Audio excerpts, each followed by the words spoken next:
Good afternoon. Welcome to what is the date today? 18th.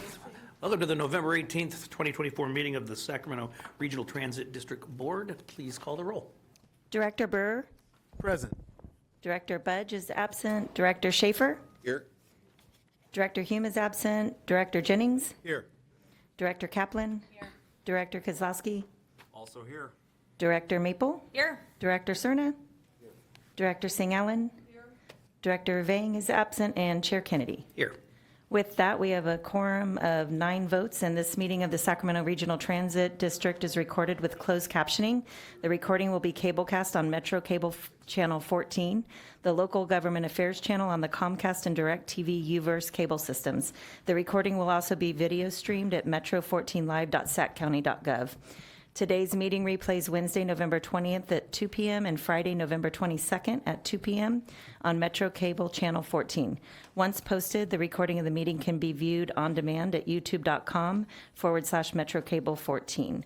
Members of the audience wishing to address the board should fill out a speaker card located at the rear of the room and provide it to myself or Adam. Once the item has been called, additional speaker cards will not be accepted. The time allowed for public comment is at the chair's discretion. The timer will chime when you have 20 seconds and then again when your time is up. There was one written public comment that has been provided to the board on item 2.6 from Glenn Mandelkern regarding Connect Card device placement inside the trains. Thank you very much. Will you please join me in the Pledge of Allegiance? I pledge allegiance to the flag of the United States of America and to the republic for which it stands, one nation, under God, indivisible, with liberty and justice for all. Okay, that takes us to item number 2, which is the consent calendar. Is there any member of the board that would like to see something removed from the consent or discussed or have any questions of staff? I'll move consent. I'll second. Okay, we have a motion to second, and we also have cards from the audience. So I will start with item 2.8, Helen O'Connell. Do we have a microphone back there?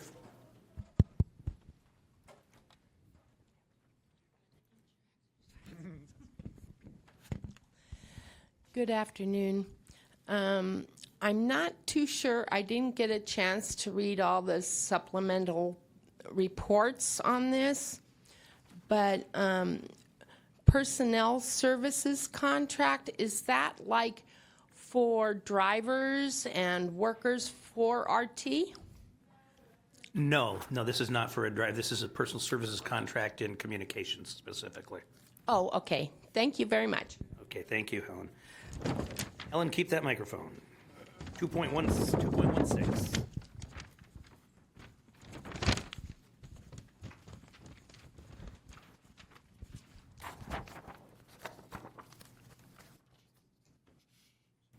Helen? Item 2.16. 16. Oh, yes. The light rail floors. The replacement of the low floor light rail vehicles, right? With the chain delineating authorities for amendments, specified configurations. I believe that refers to things like being able to hear the outside announcements that the ramp is being deployed, the placement of the call strip, the inability for people from the outside with large wheelchairs that don't have good range of motion need assistance to get onto the ramp or get back from the ramp so that it can deploy. Those issues have been brought up to me by several people that have range of motion issues in their wheelchairs. They don't seem to be able to manipulate the buttons and then realize that the ramp is being deployed because the tension signal is only audible from the inside. This creates an issue with wheelchairs, blind people, and deaf people They don't know that the ramp's being deployed. I hope these issues will be more addressed with the next procurement of new vehicles. Thank you. Thank you, Helen, and I'm sure our staff took notes. Also on 2.16, Coca-Cola.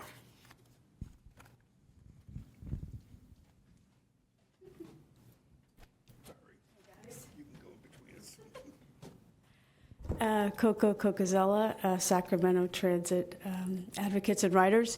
Kind of a follow-up to Helen. I gave a read-through of the actual blurb for 2.16, and I did not see the often referred to call strip change. I may have missed it, but I don't think it's there. It seems like a very serious miss from what I've heard from the need for equity in that space. Okay, thank you. Thank you. Mr. Lee, we do have staff taking notes of these things. Yes, thank you very much. Michelle Baker, 2.17.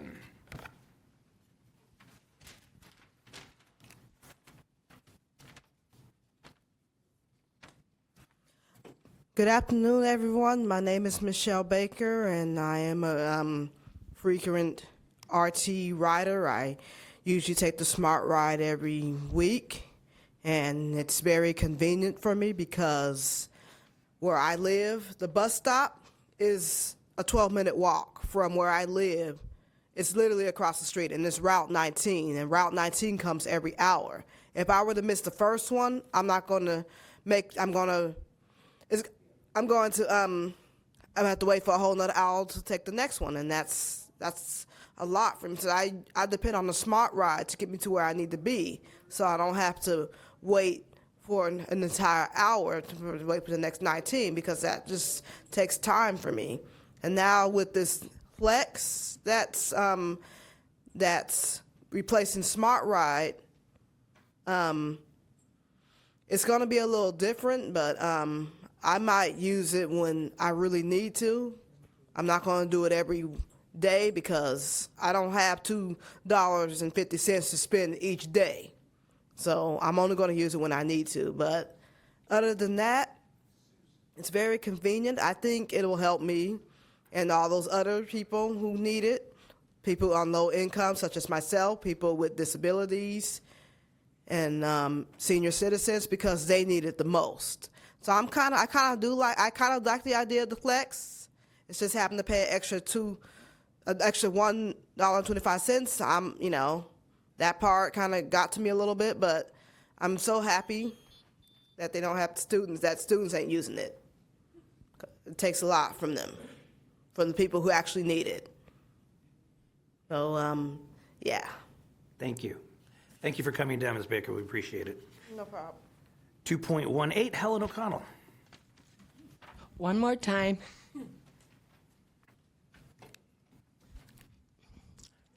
I have been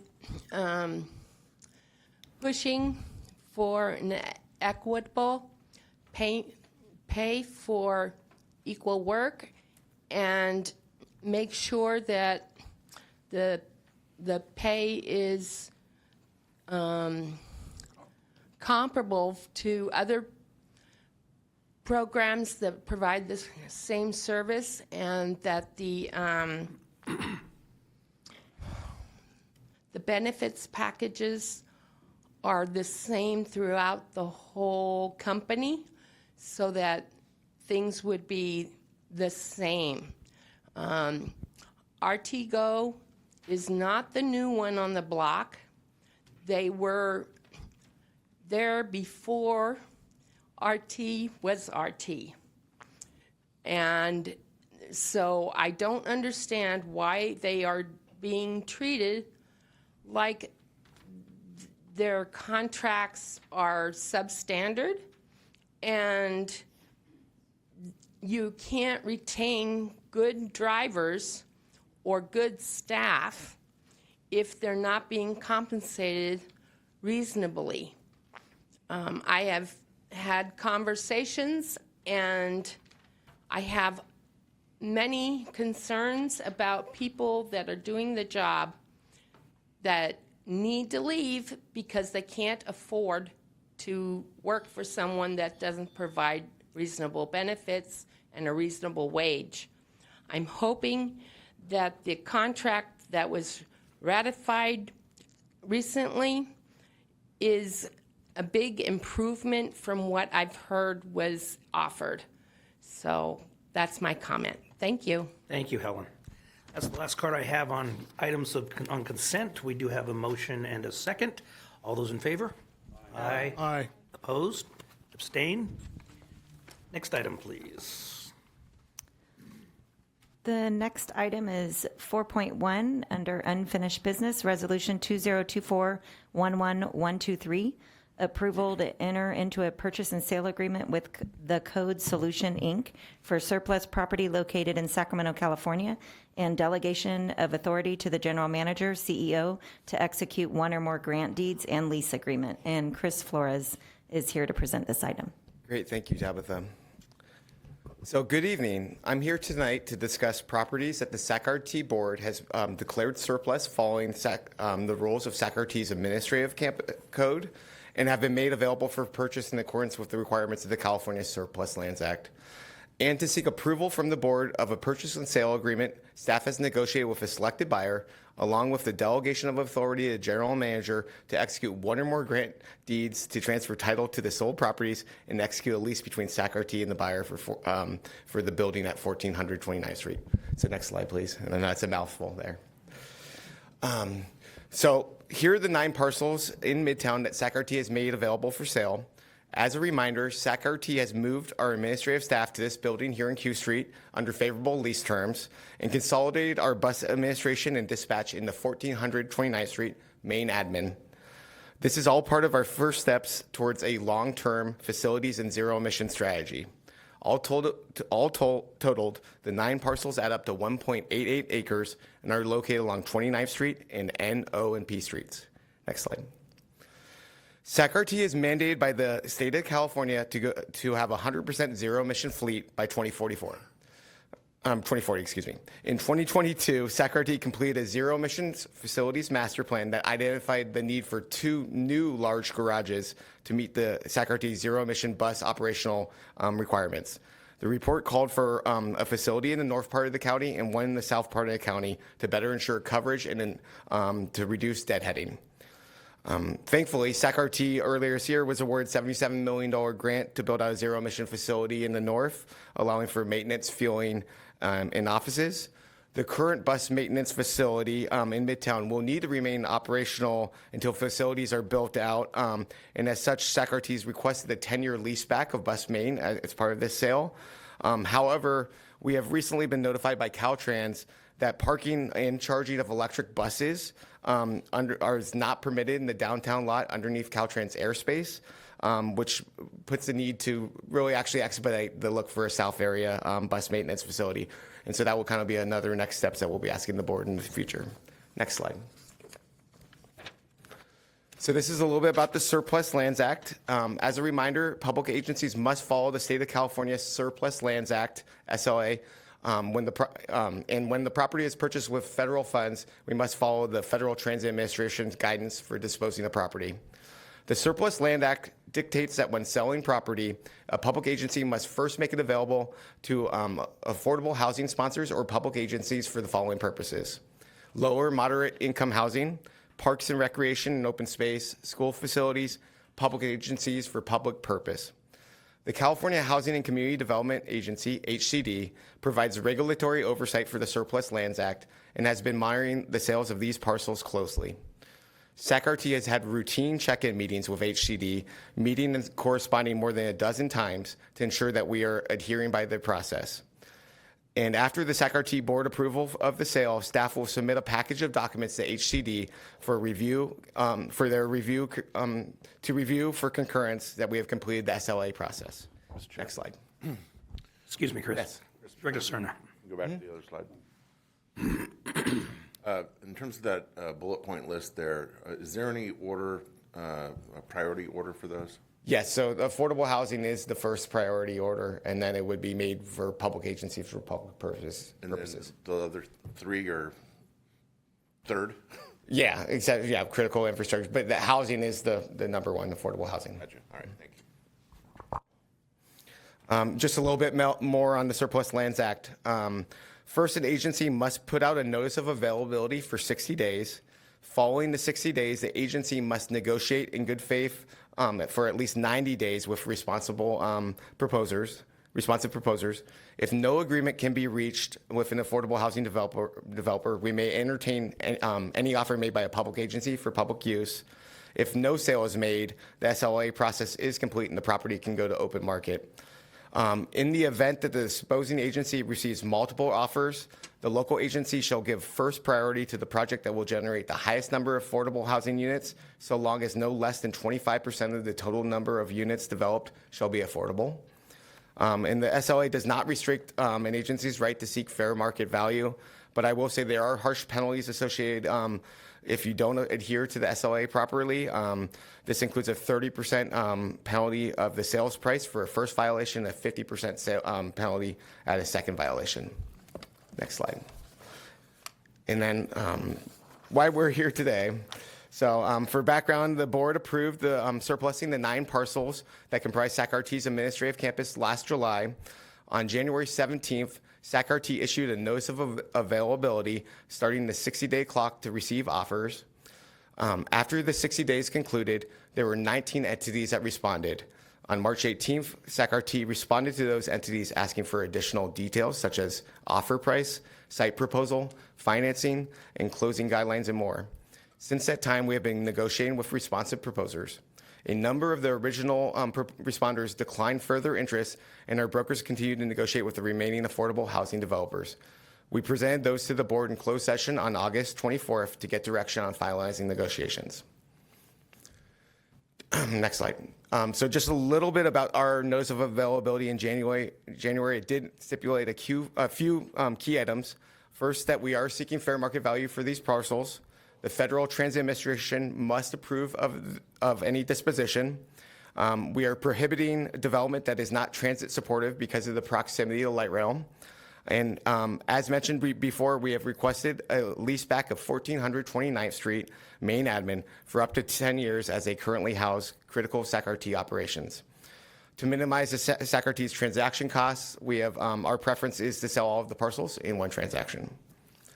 So tonight, we are asking the board to approve entering into a purchase and sale agreement with the Code Solution, who is headquartered in Los Angeles with a construction partner here in Sacramento.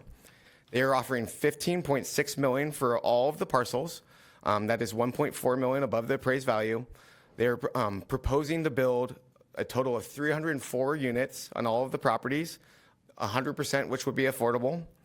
They have agreed to put down a non-refundable $310,000 good faith deposit with a proposed close in a year. And if they request to extend that close another 9 months, they would deposit $465,000 to extend the closing out to 21 months. These non-refundable deposits demonstrate that they are very serious, and they have agreed to allow SACRT continue to occupy main admin office for 10 years at no cost, an estimated value of $2.5 million over those 10 years. Next slide. So just a bit more details on their offer. They would develop the properties in 3 phases. The AMI breakdown of the units is on the screen. It is 100% affordable by SLA definition. All 3 developments would include ground floor retail, on-site parking, and contain a mixture of studio, 1-bedroom, 2-bedroom, and 3-bedroom units. And then this slide just shows a few of Code Solutions projects in the past. The Solaire, a 186 apartment unit over an LA Metro station and bus transit center. And I know they work closely with LA Metro on incorporating the bus dwelling design. And a 227 unit senior low income housing project in Oxnard. So with that, staff requests that the board approve the purchase and sale agreement between SACRT and the Code Solution, and that the board delegate the authority of the general manager to execute 1 or more grant deeds, transferring the title to Code over the 9 parcels at the close of escrow, as well as a delegation of authority to the GM to execute a lease for 29th Street property for up to 10 years of close of escrow. We do believe that this is a very good deal, meeting all of SACRT's prerequisites, exceeding SLI guidelines, and resulting in more than 1,000 residents once housing is complete.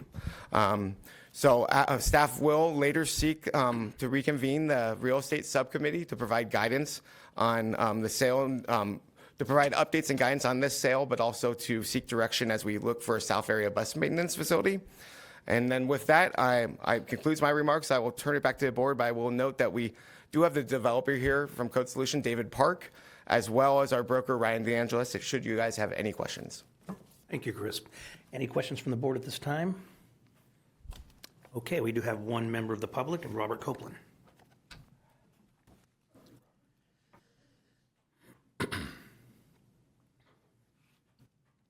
I have a few questions. When will development of this property be started if it's passed by whatever entity? I'm a housing advocate also, besides better transportation. So this follows on both issues.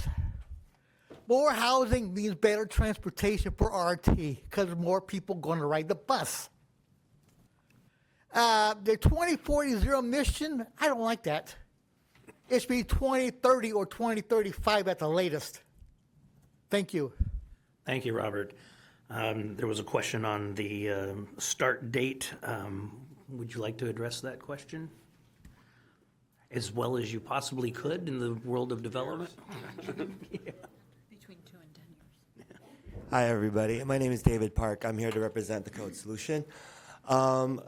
We are looking at trying to start construction at the time of close of escrow. So we have been talking to both city staff in planning and also community development. They've been amazing at kind of gearing us towards how we want to get to the finish line as quickly as possible. They understand that with the need of housing, we're doing here is not just low-income housing and not just homeless housing. It's the missing middle. And I think that's something that, if I talked to David Park that graduated college in 1993 and I said, you don't have to have 4 roommates to stay in Westwood, it's like that's who we're helping. And so we're going to work hand in hand with the city to get this done. It'll be ground floor retail and also units above, and we'll be mindful of the parking as well. So it'll be as quick as possible, and everything will be by right using TOD entitlements, so it should be fairly quick. Thank you. If you run into problems with the city, we know some people. That's being recorded, right? So, Director Maple. Thank you very much, and appreciate your support during this time. Thank you, Chair, and really appreciate it. I just wanted to say this is a really exciting project. I can't think of a much better outcome for these properties, and right next to transit in the dense part of the city, where we desperately need more affordable housing, not just all across the board, but I really like the reference to young people too. I think that we have a need in the city, so I'm really looking forward to it. As one of the members that's on the city council here on this board, if you run into any issues, you have our support, and I'm looking forward to working with you. So I just want to really give it up for the team here at Sacramento. Great job, Chris. Thank you, Director. I will say before we take a vote, this is huge, not only for the reasons that Director Maple mentioned as far as the need for housing in our community, but it's really taking RT in the next step in our future. And this is a monumental vote we're taking right now that's going to really impact for generations the future of this organization. So thank you, Chris, for all your work on it and the rest of the staff. It's been a long time in coming. Yes. Not to delay this momentous occasion, but you have some questions. You breezed past the fact that Caltrans wants us to move the buses? Wants us to move the charging?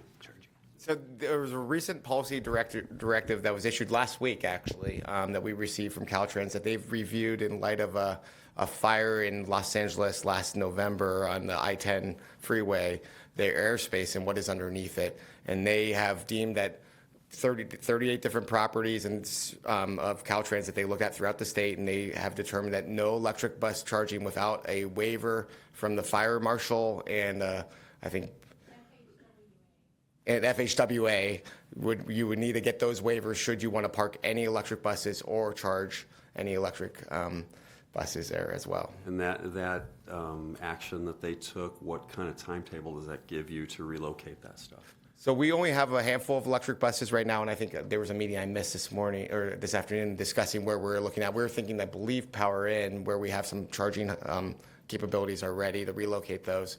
But it makes our decision that we're not making any investments in this property where we're leasing under Caltrans. Gotcha. And then just thinking about the other puzzle pieces that have to fall into place, finding a south area bus facility, what's the likely timetable of that so that you can actually vacate the biggest part of the land for these guys? Absolutely. So we are looking to reconvene the real estate subcommittee of this board to get some direction on that. There's very limited and when you're looking at for the size, the zoning, making sure it works for our routes and our deadheading, there's very limited parcels. So I think we're going to be looking at some of the properties that maybe we own as well to see if that can help spur that process. Gotcha. Okay. That's all. Thank you very much. Thank you, Director. Seeing no one else, all right, we have a motion and a second, or, I'll move. okay, I'll second. we have a motion and a second. All those in favor? Aye. Opposed? Abstain? Thank you. Thank you for joining us. Next item, please. The next item, 4.2, motion appointing one board member and one alternate board member to the Capital Corridor Joint Powers Authority. This item was brought to the board on September 23rd, and Chair Kennedy appointed Director Schaefer as a member and asked for the item to come back to appoint an alternate. After the meeting, I noticed that I had it on agenda as a chair appointment, and it should have been a motion by the board. The next CCJPA meeting is Wednesday, and I believe Director Schaefer is planning on attending. So we do have a full complement of members. We just, for some reason, have a rule that we need. Is it a rule, or is it part of the CCJPA bylaws that we need to have two alternates?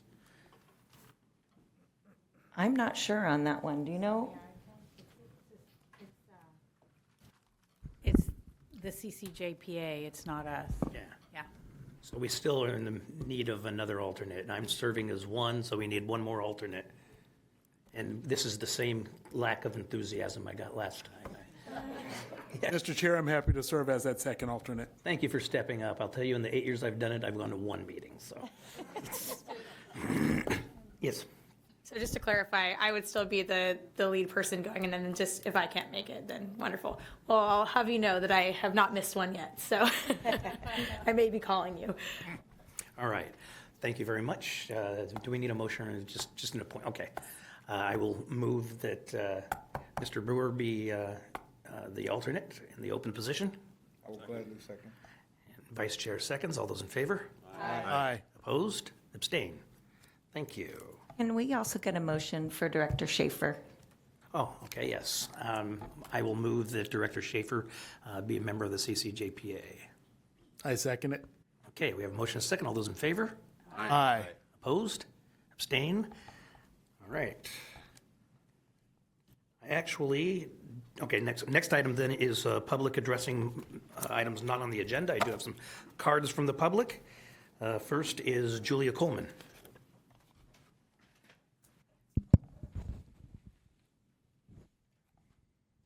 Good afternoon, board members.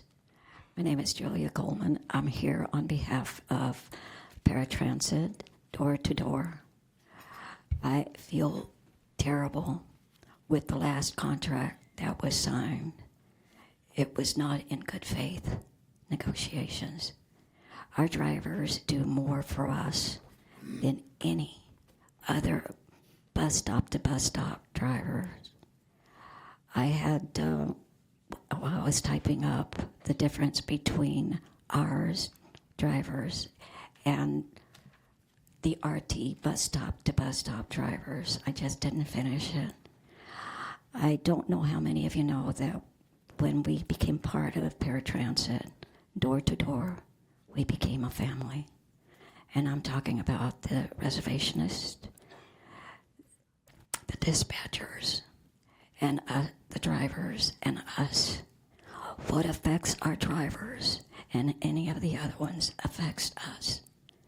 How it affects me is because I believe that RT took back insourced Paratransit Inc. to cannibalize the drivers, because at the time there was not nationwide, there was a driver shortage. And when you have a driver shortage, what's the best way to get drivers? And that was to insource Paratransit Inc. And when you took your drivers and you put them through the RT driving for paratransit, and then offered those young drivers the benefits that RT has for their drivers, what do you think those drivers are going to do? They're going to flip over to RT. That means when RT outsources us back again, it's going to be with less drivers, because many of our drivers do not want to return to Paratransit Inc. That leaves me in a very vulnerable position. What am I going to do? When you can't provide the services right now, Roger Dickerson said on your 50th RT celebration anniversary, Can you wrap up? RT gets you there where we want to go, when you want to go. But what about us? Thank you. You've forgotten about us. Thank you, Ms. Thank you. Thank you. Helen O'Connell?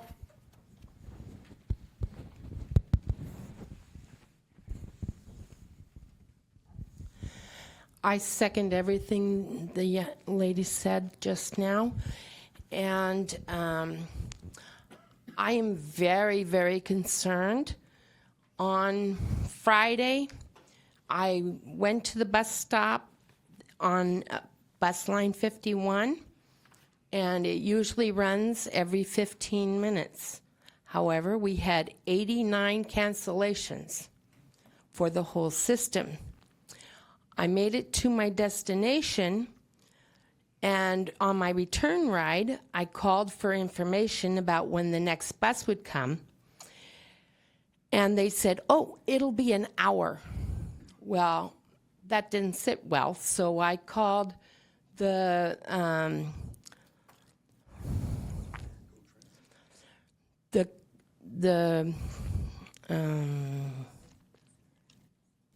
customer advocacy. I'm sorry, customer advocacy. They were able to find a bus that would be there in 7 minutes, and that bus passed me up. They clearly saw me. They had not a full label on the front of the bus. I called customer advocacy again. They said, oh, there'll be another bus in 7 minutes. Thank goodness that they had room for me. I had no other options from that location.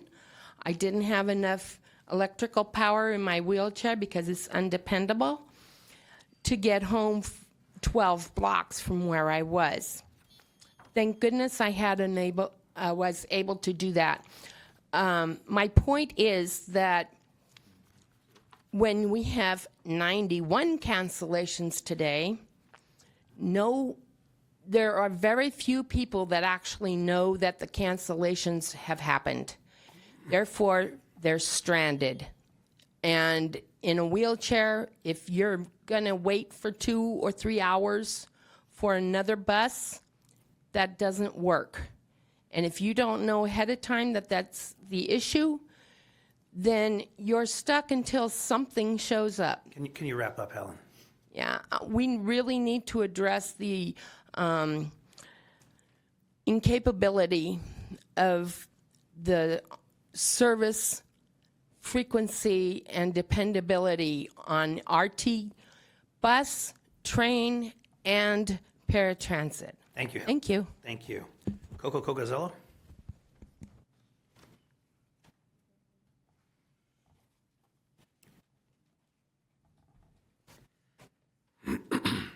Thank you. Coco Cocazella, Sacramento Transit Advocates and Riders. STAR would like to continue to recommend the potential for a community advocate on the board to strengthen perspective building, equity management, community alignment. Yeah, thank you. Thank you, Coco.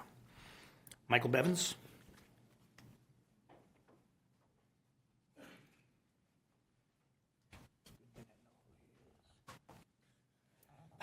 Hello, my name is Michael Bevins,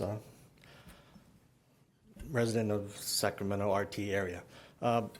It's the mission statement of our thing says, you want to get us where we want to go, when we want to go. And I can tell you already that we're not meeting that goal. We're getting most of it, don't get me wrong. It's not like you're not trying, but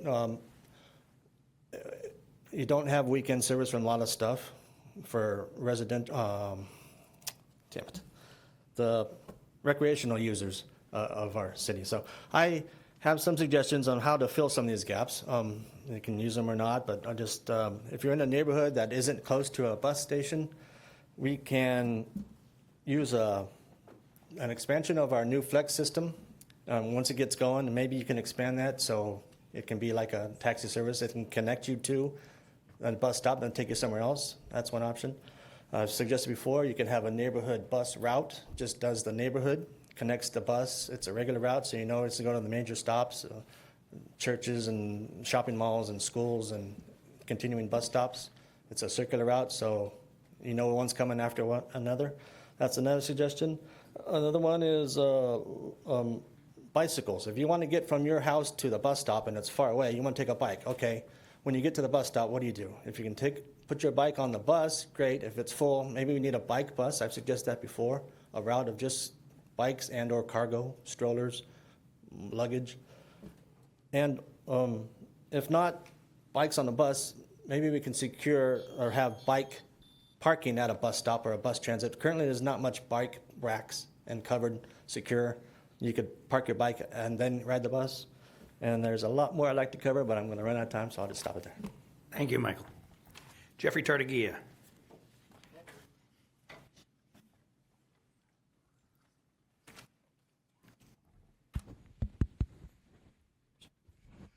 Well, some of this I'm going to attempt to cover when we get to the general manager's report. But right now I will offer is the number one thing I want to say to you is good luck dealing with Dos Rios. I'm glad it's starting to get built as of now, not 2 years from now. But please watch it. Seems to me like with the other sites that you've got, how long the Folsom has gone on, I don't know that you've had a good checking up on it of accountability.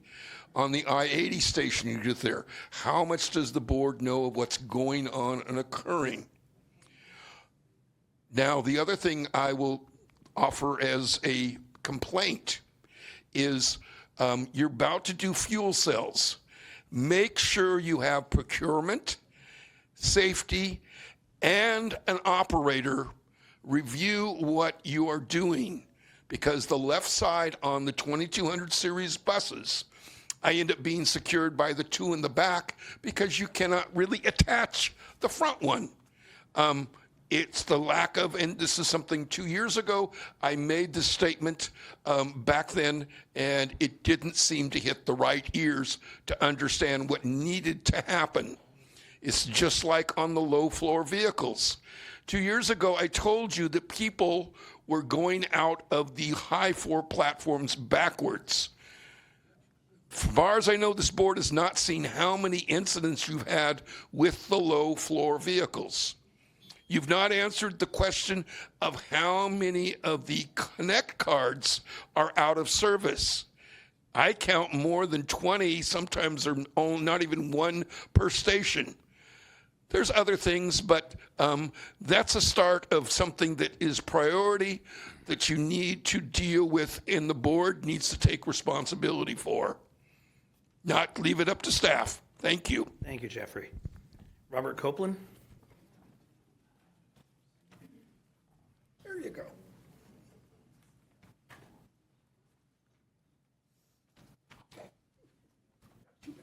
Last time I was here, I gave RT a D-.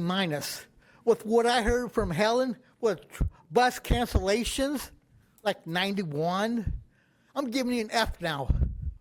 You have to do better. Every route should be run. And if you can't do the job, hire more bus drivers. And the best way to get people to ride a bus, more housing, people. I'm talking to that county board, the supervisor, all city councils here. If you have more housing, you would have more riders and more tax revenue. Don't you understand that? This RT board is a failure, in my opinion. A lot of you should be replaced. Get on the job. As bad as RT is, I'm glad we have RT. Because I don't want to be in a city this size without regional transit. But you have to do better. I was in a vacation in Colorado. They had no transportation service. It was a smaller town in Sacramento, but less people. You had two ways to ride a bus, no, walk, or car to get around. And I don't want to see any part of Sacramento County where you need a walk or ride a car to get around. We need a better bus system. Thank you. Thank you, Robert. Appreciate it. Letian Lam Yun, forgive me if I pronounced that wrong. Letiana? Good evening, members of the board. Good evening, everyone. My name is Letiane Lamuin. Thank you, Robert. You know, I came here with a heavy heart, but just those words. So I know I'm limited on time. I stood before you a year ago in protest to the light rail across from Mirasol Village. I am a resident at Mirasol Village. And this has been a disheartening experience. Since last year, okay, I have 4 boys. Where's the camera? Where am I looking at? Because I want everyone to hear this. Since last year, my son here that I brought has been left behind by bus drivers. And on October 29th, we had to run for our lives from 5 youngsters, just because I asked for them to keep it down on the bus. I asked the bus operator, whose response was, "What do you want me to do?" And then when he did something, he told them it was me that said something. I had no problem letting them know the first time. But when it continued to happen, I figured our bus driver would do something, having that authority as a bus operator. Either stop the bus, kick them off, I don't know. But I just found out that a week before that incident, my son experienced a bus driver do just that, a woman on the 86 route. So let's talk is where I'm at right now, right? We do need someone on the board to strengthen the community connection. And that was what I said last year, right? This is a civil service. So in essence, you guys work for the taxpayers. Help us help you. That's what I'm here to do. I'm now going to speak up. I had a few solutions, but because of the sake of time, I will. So thank you for giving me the opportunity. But I do want to say that I did reach out to both the chair and the vice chair on October 29th, or the next day. I didn't hear from anyone until today from the vice chair's office. Thank you for your time. Thank you. Mr. Jennings. Lutiana, I apologize on behalf of my office for not getting in touch with you earlier. What happened to you should not have happened. What happened to you and your son should not have happened. And the last speaker said, when you know better, you do better. And we know better now as far as what is happening. And so we can improve our training, we can improve our communication. There's a lot of things that we can improve. So I just want to thank you for speaking up tonight. Thank you for giving me the opportunity. I do want to say that that was one thing I did want to suggest was driver training. However, if you don't remember me, sir, I was one of the young ladies that you dropped off that night to the board member. I didn't come back in January because you guys canceled that next meeting. I threw my hands up, but thank you so much. We'll continue to have conversations. Yeah, I'd like to have that conversation. I left a number for you today, and hopefully you'll give me a call and we can sit down, and I want to make sure that we do talk and that we listen to all the concerns that we know we can address. Okay, thank you. Thank you, Director. Violeta Caldera. Violeta Caldera.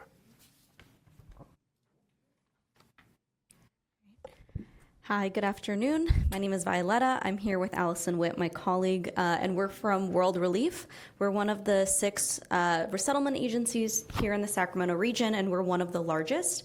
And we resettle this year alone 2,250 newcomers to the Sacramento region. And so I did leave I brought a few cards. I'll leave them for you. And I just wanted to just speak on behalf of all the newcomers. When you're creating new plans and new routes, just to have them in mind. Remember the neighborhoods that are the most densest with refugees who are some of the most vulnerable in our city and who will have the least amount of options to getting where they need to go. They're also often attending the most impacted school districts and are overflowed and are very reliant on public transportation to take them very long distances. I would love to speak to somebody, to invite you to be part of the Sacramento Region Refugee Coalition, just to hear from other agencies, to learn more about the statistics and the populations that we serve, as well as their current barriers and where they're currently located, and the types of transportation they need access to. Thank you so much. Thank you for being here tonight. Appreciate it and appreciate the work you do. That takes us to the General Manager's Report 8.1. Thank you, Mr. Chair. Good afternoon, Board, and the members of the public. Thanks for some meaningful community feedback today, and we will take some corrective actions soon. We have already took some actions.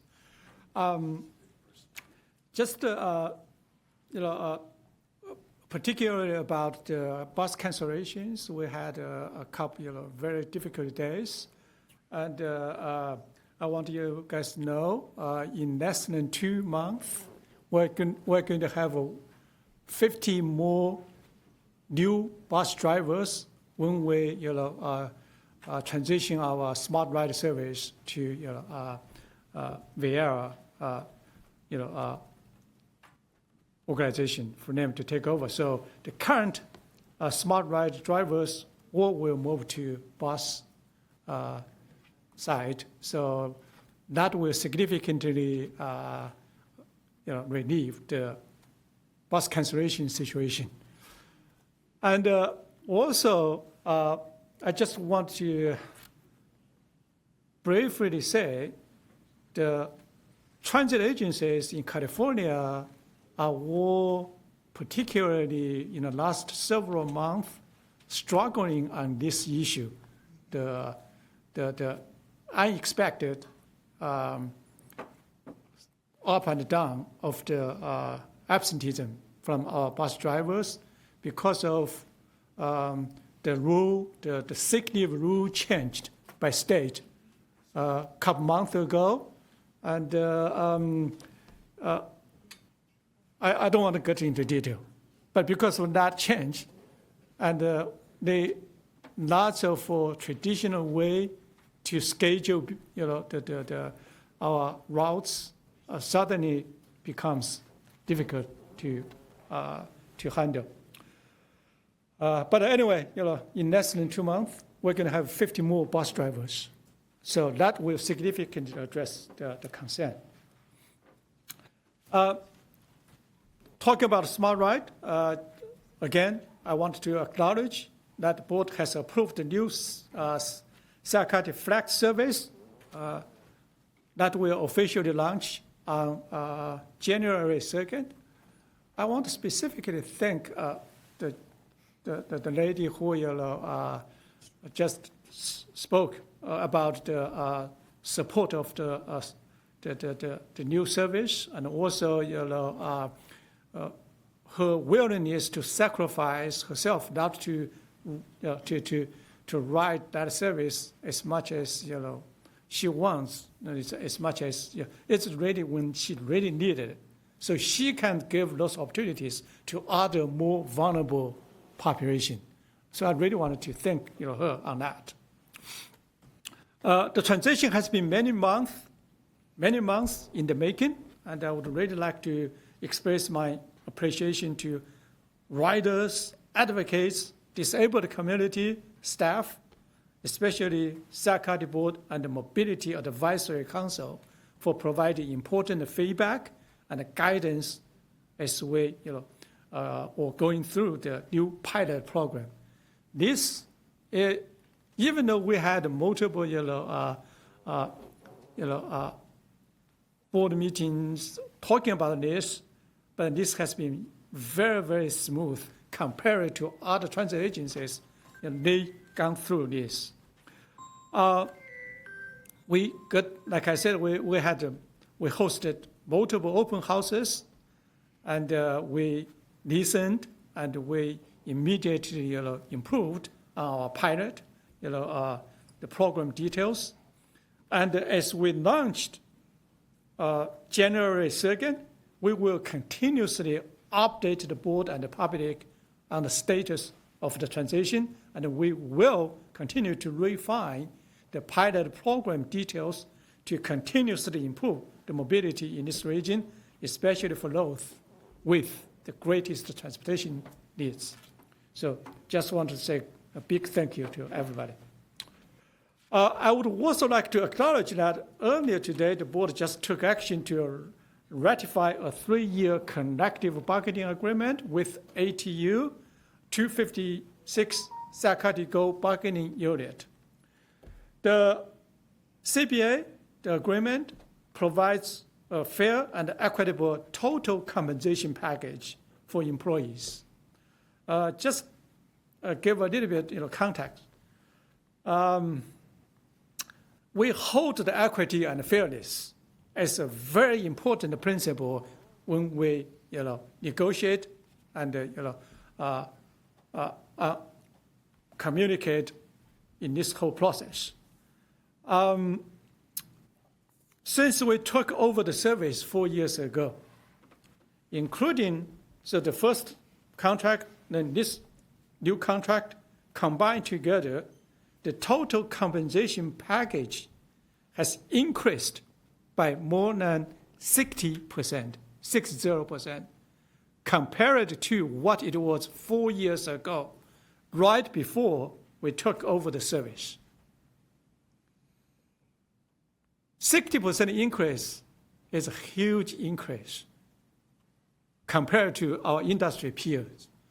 I just talked to attend an industry conference about the workforce development, and I shared this with them, and I heard them, they averagely for the increase, like the situation like us, is less than 25% for this type of situation. We increased by more than 60%. And I hope, this will really get to the point,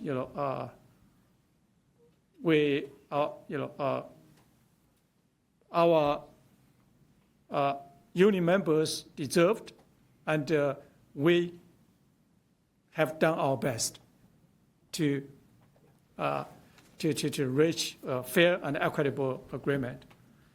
So I really want to thank ATU President Crystal Lee and her team for the collaborative and productive negotiation. Then earlier this month, we celebrated our FTA No and No Grant Award for BFM2. We were joined by Congresswoman Matsui, Congressman Barra and Kylie, as well as State Treasurer Fiona Ma, and the FTA Region 9 Administrator Ray Tallis, and State Assembly Member Judge Hoover, Chair Kennedy, Vice Chair Jennings, and Director Kaplan. Our federal low and low grant was the third largest award in the nation. With other already secured funding as a result of this federal funding, the combined secured contribution for this project so far is over $94 million. And we are confident we will secure up to $100 million additional money to build out the entire facility. So total cost or funding will be close to $200 million. And this grant will enable SACRT to purchase up to 70 new hydrogen fuel cell buses, 70, construct a permanent hydrogen fuel production station or your facility, which will be the first in the capital region. In this whole region, we don't have a hydrogen. Yeah, Jeff knows that better than all of us. And we will modernize this huge maintenance facility with 180,000 square feet. This is huge. This facility will handle about 37% of our business. Then we're looking for a new facility in the south of Sacramento to handle the remaining 60% of the service. And this program will also establish a workforce development program. We're going to award $5 million to the community college to train local workers in maintaining and operating the advanced zero-emission buses, specifically hydrogen buses. So just want to thank you all again for all the support. Then speaking of the grants, at the end of last month, October, SACRT was awarded $29 million in grant funding through the state TRCP fund. Our grant application was fully funded. This is the first time, in SACRT history to get a fully funded, grant. $29 million as we requested. And in addition to the $29 million from the TRCP award, SACRT is able to unlock additional $25 million contingency money SB 125 funded, effectively bringing our grant total to $54 million. This fund will have a significant impact on completing light rail modernization project. A couple of points. With this money, we will be able to purchase additional 10 light rail vehicles and bring our total number of new light rail vehicles to 59 vehicles. And we only need 6 or 7 more vehicles to complete our ultimate goal, which is to replace all 97 our older vehicles. And 59 vehicles can cover our basic service. Another 6 vehicles is for the backup. So right now, we just don't have backup, but we have enough vehicles to run our business. The second point is we have full fund to fund the conversion of all our stations to accommodate the new vehicles. So virtually station conversions and vehicles, with this funding, we can cover our basic service. And in addition to that, we received the funding to support the construction of both the Dose Rail Light Rail Station and the Home Road Station in Rancho Cordova. So those light rail stations funding are fully covered. Excuse me. This is just it's a truly significant improvement. Okay. Then, while not as large of a grant, but equally important to riders, we were also awarded extreme heat and community resilient grant from the state of California. It's $450,000 grant funding, which will help fund up to 20 heat resilient bus shelters in the Sacramento region. Developing our bus stop improvement plan was completed. We are taking an active approach to protecting our transit riders from the challenges of extreme heat. So then on to the next topic. Last week, I had the pleasure, like I said, attending the national conference, which calls Making Connections Conference, hosted by International Transportation Landing Center and the National Transportation Workforce Center. I serve as the board treasurer of these two great organizations and also serve as one of the only 3 board executive committee members. We only have 3 executive committee members, and the chair, treasurer, and the secretary. The board chair is the ATO International President John Costa, which is a great guy, tough guy. He always, his slogan is, "Who is moving the city? Who is moving the city?" And that's his slogan, and shouting to in front of thousands of people. The good friendship and the partnership with the ATO president, international president, really help the industry. And we share a deep commitment to working across labor management divisions to improve public transportation across the country. And the conference is truly unique.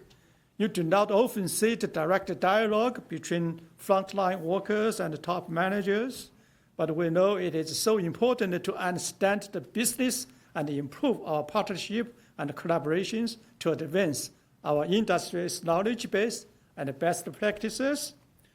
And it's a great conference, and I had the privilege of delivering the welcome reception remarks.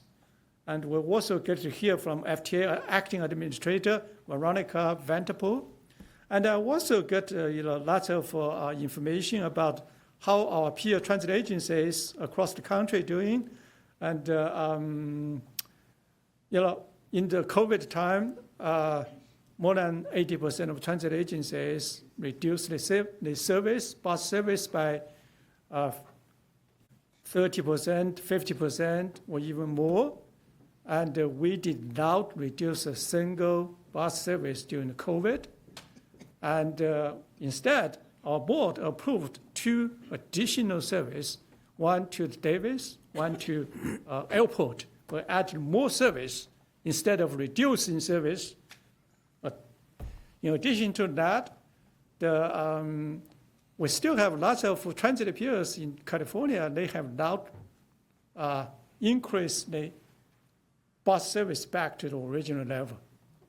So I just want to give some, a comprehensive view to everybody, so we can be more objectively to assess, the service. And I don't say, we are, how great we are, but at least, in terms of providing service to public, we are doing way better in lots of peers. Okay. Next, I would like to share that SACRT, in partnership with the city of Elk Grove, have begun work on the Blue Line or bus rapid transit to Elk Grove implementation plan or feasibility study stage. As we seek to enhance mobility and connectivity for close to 200,000 Elk Grove residents and many visitors, I don't know how many, a lot. And we're evaluating options to provide high-frequency transit service to seamlessly link Elk Grove with the large Sacramento area or region. This plan will assess the feasibility of 2 high-capacity transit options, one extending light rail or implementing a bus rapid transit line. Both alternatives aim to create new accessible travel options along with the corridor from the end of Consumnes River College to Camera Road near State Route 99. Public feedback is crucial for developing the project, so please take the City of Elk Grove survey before November 30th to share your opinions.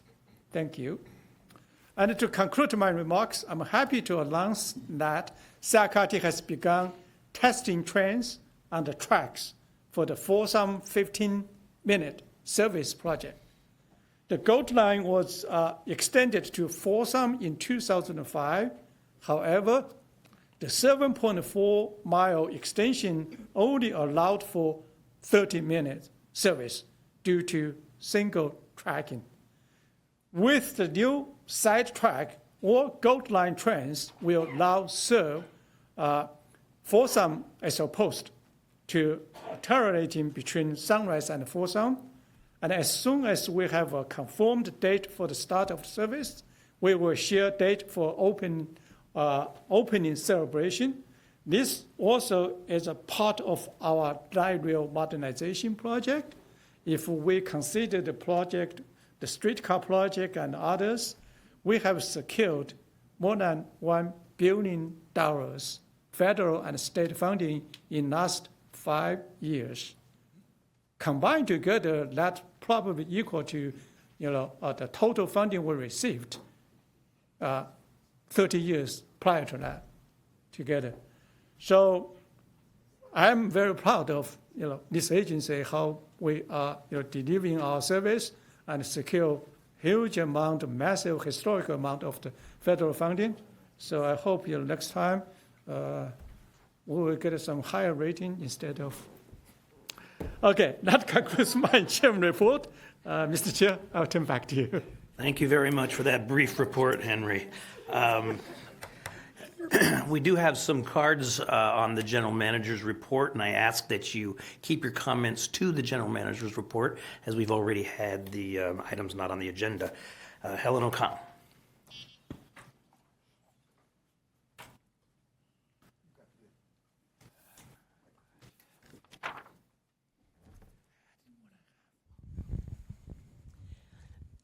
Good afternoon. One more time. I have a few concerns with the flex, and I neglected to make a card for it, but it was mentioned in the general manager's, so I'm going to address it.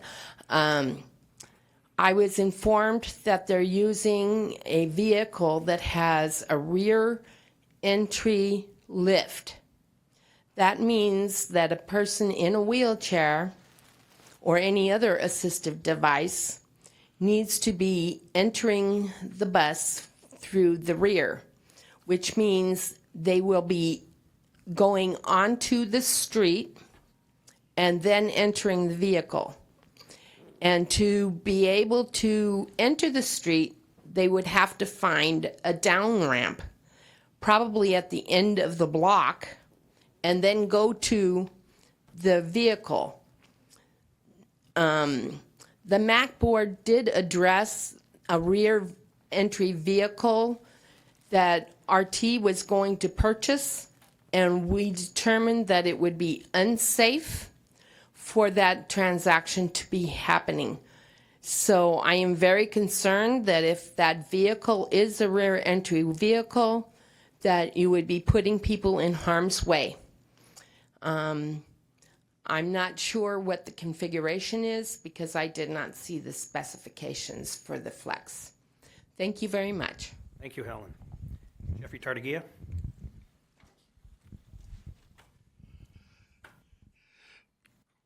Also along those same lines is why are not the former Jive vehicles being utilized for that purpose?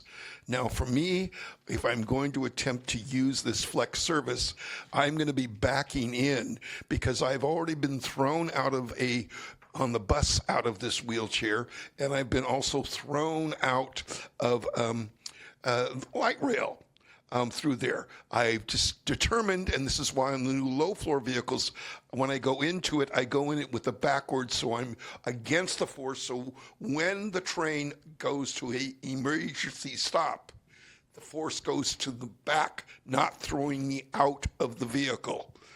It's just like the other concerns. And again, I will invite you all, go this Thursday, listen at least to the MAC report of what's going on and happening, because this is further will be developed about this. The other concern I have for the general manager is Pat wasn't there for this last transportation meeting, so please also look and hear some of the hydrogen fuel initiative issues that got brought up at SACOG. You just had a board meeting with SACOG, and you can look on the YouTube for RTs for SACOG to see what they are doing and what is happening. Realizing that you're a member, but you're not a, shall we say, where SACOG gets reported. You get the funding, but you don't have what is going on in SACOG, knowing what is happening. You know, Rick James, you're the one that had just 3 years of dealing with equity. And on those notes, I will say to you is yes, working for 26, that we need to have public funding for transportation. Don't know whether it will work or not. Thank you, Jeffrey. Thank you. Robert Copeland.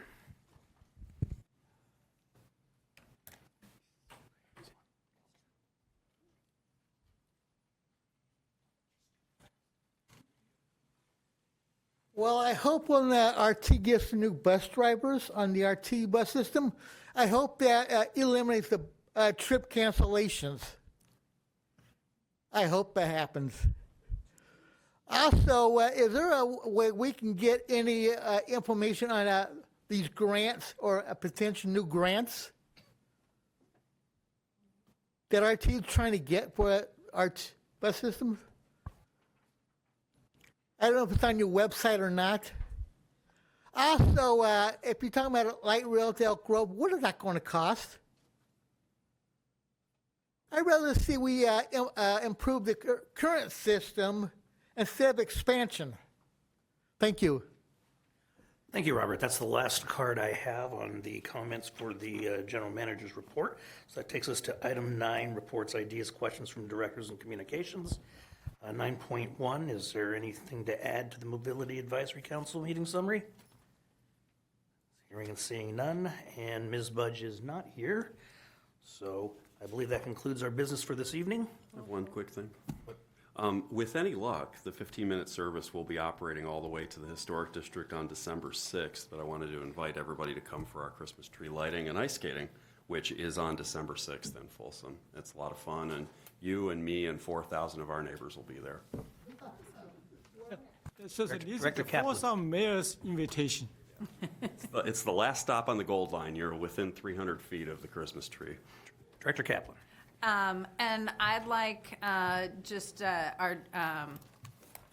Henry, if you wouldn't mind looking in as you look at goal setting and lines, what it would take to extend Route 11 in North Natomas from the current route all the way to Metro Air Park and the Sacramento International Airport along and get maybe feedback in 2025, what that looks like and the possibility.